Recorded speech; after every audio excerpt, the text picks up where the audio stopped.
Europe 1, le journal de l'écho.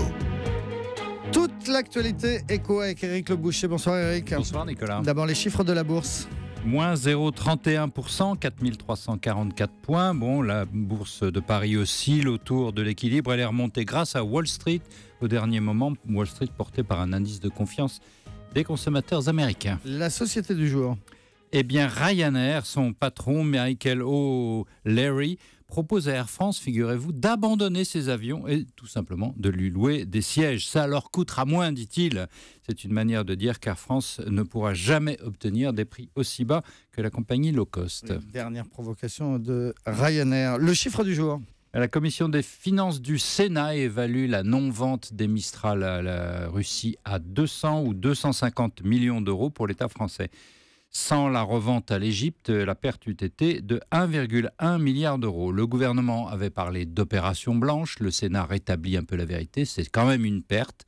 Mais à mon avis, la perte est un peu plus élevée que le dit le Sénat, donc de 200-250 millions d'euros. Le fait du jour, Éric Le Boucher, on en parlait dans le journal tout à l'heure, c'est Bernard Tapie qui réclame donc plus d'1 milliard d'euros à l'État français comme indemnité dans l'affaire Adidas. Le procès se tenait aujourd'hui à la Cour d'appel de Paris.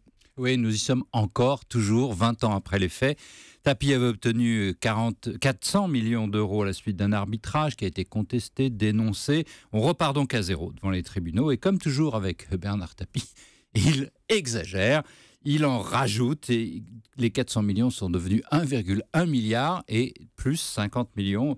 Emmanuel Faure en parlait, 50 millions de préjudice moral, dédommagement qui avait suscité les hurlements de ces nombreux détracteurs. Comment Tapie peut-il se targuer, lui, de morale ? La question, Éric Le Boucher, est-ce que vous pensez qu'un jour, on y verra clair dans cette affaire confuse entre Tapie et Adidas ? Oui, c'est difficile, mais tel que moi je la comprends, c'est en fait assez simple. D'un côté, vous avez la légitimité des affaires, du business, et de l'autre, la légitimité du droit. Si on regarde l'affaire du point de vue business, Bernard Tapie en a fait beaucoup de mauvaises, mais il a eu un peu de la chance, beaucoup même, avec Adidas. C'était la main heureuse de le racheter pour 1,6 milliard de francs, et puis de la revendre pour 2 milliards de francs aux Lyonnais au moment où il a été nommé ministre de la ville.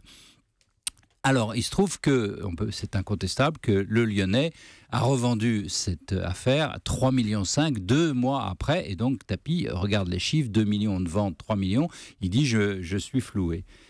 Quand on regarde des choses juridiquement, évidemment, Tapie a un peu raison. Il a des documents qui lui donnent droit. Maintenant, quand on regarde économiquement les affaires, le Crédit Lyonnais n'a cessé de renflouer Bernard Tapie. Alors, c'est vrai qu'il a dû profiter d'Adidas pour se refaire un peu. Et donc, d'un point de vue global, si vous regardez sur les affaires, le Crédit Lyonnais a raison. Il n'avait pas à rembourser. Éric Le Boucher, à la fin, que doit-il se passer Je ne sais selon pas, vous ? parce que ça fait 20 ans qu'on se bat entre une légitimité des affaires, du business, qui donne raison au Crédit Lyonnais, et une légitimité du droit, des textes, etc., qui donne un peu raison à Bernard Tapie. Donc je ne sais pas ce qui va se passer. J'espère peut-être avant 20 ans maintenant. Oui, on le saura le 3 décembre. C'est le jour fixé pour le jugement de la Cour d'appel de Paris. Merci beaucoup, Éric Le Boucher.